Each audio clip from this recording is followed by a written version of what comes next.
ये जो मैं एक्चुअली कर रहा हूँ इसमें मुझे पॉजिटिव फीडबैक जैसा कि आप सभी को पता है कि सुफाया और सादिया ने आपको एरियाज के बारे में समझाया और सुफाया ने आपको फैक्टर्स के बारे में समझाया। उसके बाद जो मेरा फैक्टर है उसमें पर्सनल फैक्टर्स आता है और उसमें साइकोलॉजिकल फैक्टर्स आता है और उसमें सोशल कल्चर के अकॉर्डिंग हमने आपको मैनेज किया। जैसे हमें समस्या आई, हमने यहाँ का कल्चर अडॉप्ट नहीं किया, हमें थोड़ा मुश्किल का सामना करना पड़ेगा क्योंकि यहाँ का थोड़ा डिफरेंट है कश्मीर। उसके बाद उसके दो कंपोनेंट्स मिलते हैं, इंटरपर्सनल इन्फ्लुएंस, दूसरा आता है सिचुएशनल इन्फ्लुएंस। इंटरपर्सनल इन्फ्लुएंस अगर हम इसकी बात करें आगे जाके हमारी लाइफ में कौन सी ऐसी सिचुएशन आती है जो हमारी लाइफ पैटर्न को इन्फ्लुएंस करती है, जो हमारी हेल्थ प्रमोट करने में रुकावट पैदा करती है,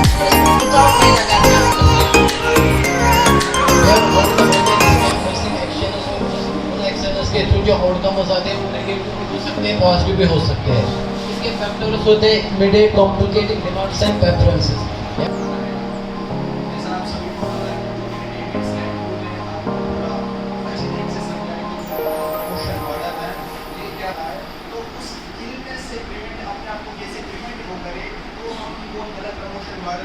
उसको मेडिटेशन प्रोवाइड कर सकते हैं, उसके लिए उसको प्रॉपर इन्वायरमेंट एक्सरसाइज कर रहे हो, हमें पता है कि क्या ओबेसिटी नहीं होगी, कार्डियोवास्कुलर डिजीज नहीं होगी, वो प्रूफ है ना। अगर बेनिफिट हो ही ना तो हम कभी भी वो एक्शन करेंगे ही नहीं, परसीव ही नहीं करेंगे। ये ह्यूमन नेचर है कि कहीं पे बेनिफिट मिलेगा तो ही हम commitment to plan of action करेंगे। अगर ऑब्स्टेकल्स आए उसको क्रिएट किया, हमें पता है अच्छी चीज के अगेंस्ट आप बोल रहे हैं कि इन्फ्लुएंस है, सिचुएशनल है कि जो चीजें हमें वो कमिटमेंट यूज किया, मेडिसिन ली, तो क्या है कमिटमेंट टू डॉक्टर के पास गए। अगर डॉक्टर के पास तब वो नहीं जाओगे तो क्या होगा, आपकी हेल्थ प्रमोशन सिचुएशन ने क्या किया कि आपको वो हेल्थ प्रमोशन बिहेवियर को अडेप्ट करने में क्या करती, हिंड्रेंस क्रिएट करती है और आपको कभी भी वो हेल्थ प्रमोशन है जो बिहेवियर आप में कभी भी आ नहीं पाएगा। तो ये सारे जो हैं 4 और 2 ये वाले ये 6 जो हैं फैक्टर्स, ये हमारी कमिटमेंट कि हमने वो student of BSc Nursing, Sachkhand College of Nursing. Today I am going to a presentation about health belief model. The health belief model was proposed by Rosenstock and Beckers in 1794. The health belief model is a psychological model.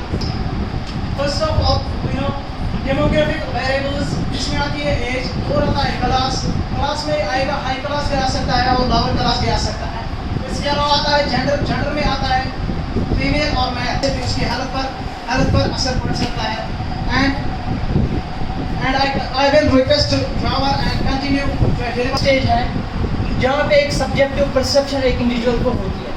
Subject मगर एक individual को पता होता है कि अगर वो कोई एक्शन कर लेगा, उसे पता है कि अगर उसे पता है कि मैं नशा करता हूँ मुझे आगे प्रॉब्लम होगी, तो वो उसे परसीव ससेप्टिबिलिटी बोलता है।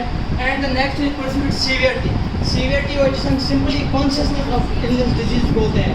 एक इंडिविजुअल में कितनी कॉन्शियसनेस होती है कि वो अपने जो अपने हेल्थ को मतलब प्रमोट करते हैं, वो वापस कॉन्शियस होते हैं अपने इस डिजीज़ के बारे में, वो प्रमोट रेगुलर एक्सरसाइज करते हैं, रेगुलर वो प्रॉपर मेडिकेशन करते हैं और अपने सेहत का पूरा परसीव बेनिफिट और परसीव बेनिफिट के बारे में। परसीव बेनिफिट में क्या होता है कि पर्सन को उसकी सीरियसनेस के बारे में पता चल जाता है कि उसको इस डिसीज से पेन हो सकता है और डेथ की हो जा सकता है। वो क्या करते हैं, कुछ ऐसे बेनिफिट अपनाता है जिसके होगी। सेकेंड आता है परसीव बैरियर। वो क्या था, परसीव बैरियर क्या था, जब हम कोई भी हमें अच्छा एनवायरनमेंट नहीं मिलता है तो वो क्या करता है, बैरियर का काम करता है। उसकी जो हेल्थ है वो खराब हो सकती है और अगर वो छोड़ देगा तो वो अपनी हेल्थ को प्रमोट कर देता है। उसके बाद आता है सेल्फ एफिकेसी, जिस overview of this model and also some limitations of this model as there are many factors in this model class etcetera and psychological characteristics include personality, peer group, pressure etcetera. These variables directly influence the health motivation करते हैं, lead out करते हैं action. और जो ये actions होते हैं कहाँ से बनते हैं, जो क्यों एक्शंस होते हैं, इस तरीके से ये हेल्थ रिलीफ मॉडल था। दोनों वाला जो हेल्थ प्रमोशन मॉडल, ये बिलीफ वाला, ये हमारी साइकोलॉजी परसेप्शन पे डिपेंड है, लेकिन वो वाला कहाँ पे डिपेंड था, किस पे? बिहेवियर, ठीक है, हैबिट्स पे। इसमें क्या है कि फर्स्ट जब कोई सर्च करते हो ना, आगे है परसीव्ड सिवियरिटी। जब तक हमें ये नहीं पता चलता कि कितनी सीवियर है बीमारी, जहाँ ये नहीं लग रहा कि अगर ऐसा करूँगा तो मेरे को ये वाली सीवियर बीमारी लग सकती है, जब तक किसी को नहीं लगा कि कोरोना इतना सीवियर है, किसी ने हैंड हाइजीन लिया, मास्क लिया, जब वो पता कि उसने इतना ज़्यादा अफेक्ट किया सारे इंडिया को, सारी कंट्रीज को, तब हमने किया ना सीवियर मान लिया। साइन एंड सिम्टम हो तो ये हो सकता है, तो आप कहाँ पे जाओगे एक्शन लेने के लिए? वो एक्शन कहाँ पे मिलेगा? हॉस्पिटल। हॉस्पिटल में जैसे उन्होंने मैनेजमेंट बोली, आपने फॉलो की, तो आप क्या करोगे? हेल्थ को क्या कर पाओगे? प्रमोट और वेलनेस की तरफ चले जाओगे। लेकिन ये सब किस पे है? आपकी परसेप्शन पे है कि आपने परसीव किया कि मेरे को ये हो सकता है। Spiritual well-being is not merely an absence of disease and infirmity.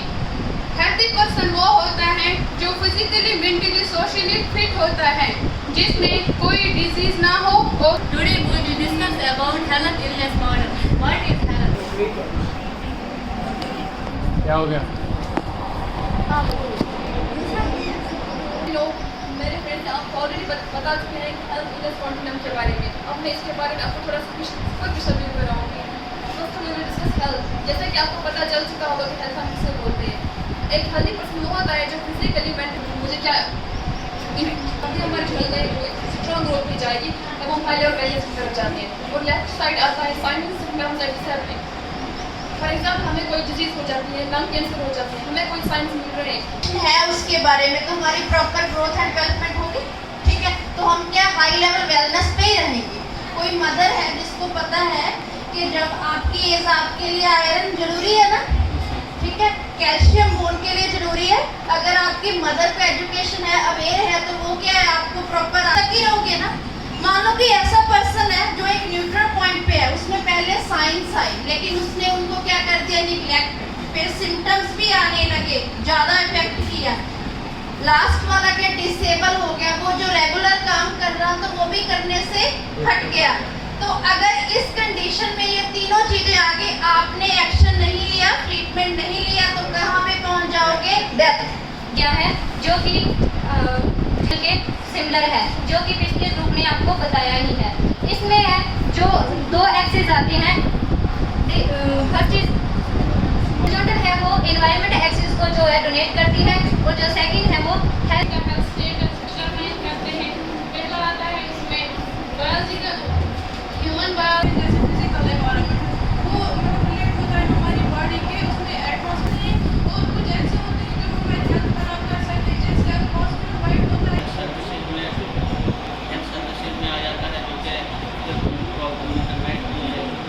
बहुत अच्छा, और एक हमारे लिए बिल्कुल भी ना अच्छा। जो नहीं अच्छा होगा वो हमें कहाँ पे लेके जाएगा? बैड हेल्थ की तरफ, ठीक है। जो अच्छा एनवायरनमेंट हो वो वेलनेस की तरफ। इसमें क्या है कि पहले है very favourable, non favourable environment. इसमें क्या था, कोई पर्सन है जिसका क्या था, एनवायरनमेंट क्या है, अनफेवरेबल है, उसके इम्यून सिस्टम भी बहुत वीक है, तो उसको कहाँ पे लेके जाएगा? डेथ की तरफ। एक है कि वो पुअर प्रोटेक्टेड हेल्थ, उसका एनवायरनमेंट तो ठीक है, लेकिन उसकी इम्यूनिटी बायोफिजियोलॉजी में हो तब भी, लेकिन अगर वो है, उसका एनवायरनमेंट फेवर में है, वो अपनी मॉडिफिकेशन कर ले, अच्छे एक्शन की तरफ चले जाए, तो उसको क्या हो जाएगी? पुअर हेल्थ प्रोटेक्ट हो जाएगी। नेक्स्ट है हाई लेवल वेलनेस, यहाँ पे उसका जो सारे फिजियोलॉजिकल सिस्टम है वो क्या बहुत स्ट्रॉन्ग है, उसका एनवायरनमेंट हाई लेवल वेलनेस, लेकिन क्या है अनफेवरेबल, उसका क्या है? Today is my topic Royce adaptation model. जो रॉयस एडेप्टेशन मॉडल है वो सिस्टर कैलिस्टान ने दिया था। रॉयस एडेप्टेशन मॉडल में था कि जो रॉयस एडेप्टेशन मॉडल है, एडेप्टेशन में फॉर एग्जांपल के थ्रू समझते हैं कि कोई भी मतलब एक पेशेंट है और एक नर्स है, उसमें जो पेशेंट है वो एक सीरियस कंडीशन में है, और एक जो नर्स है सबसे पहले जो पेशेंट है उसका बायोडाटा कलेक्ट करेगी, और जो भी उसे कोई भी प्रॉब्लम है उसे भी मतलब अगर जो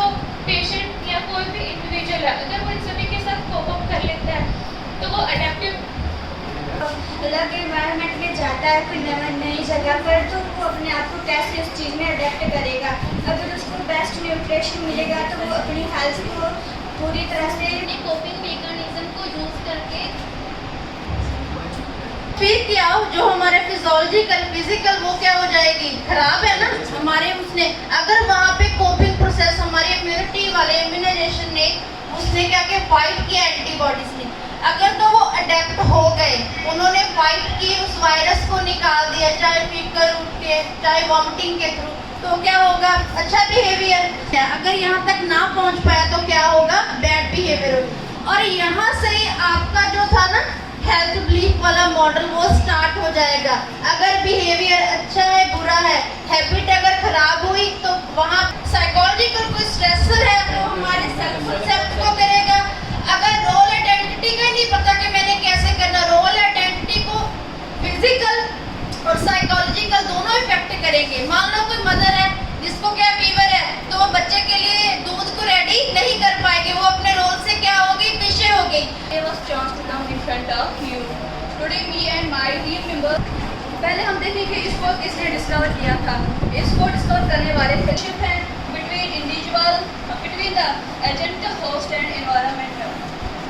इसमें हम देखते हैं कि इसमें हम डिजीज के बारे में पढ़ते हैं कि हमें कौन डिजीज, जो agent, host and environment model है, ये एपिडेमियोलॉजिकल ट्रेड है। जो एपिडेमियोलॉजिकल ट्रेड है इसमें 3 स्टेप्स जो है, 3 फैक्टर जो है वो इन्वॉल्व होते हैं। मॉडल है, इसके 3 फैक्टर से एजेंट, होस्ट और एनवायरनमेंट। तो जो इसका सेकंड फैक्टर है वो है होस्ट। सिंपल अगर आप देखें होस्ट किसको कहते हैं, मेरे टीम इसको पता किया एजेंट होस्ट एनवायरनमेंट मॉडल, तो आपको पता चल गया एजेंट होस्ट क्या है और अपने आपको environment. Asking about this model, let me introduce. I want to ask this model. Actually, जैसे कि मेरे टीम मेंबर्स ने आपको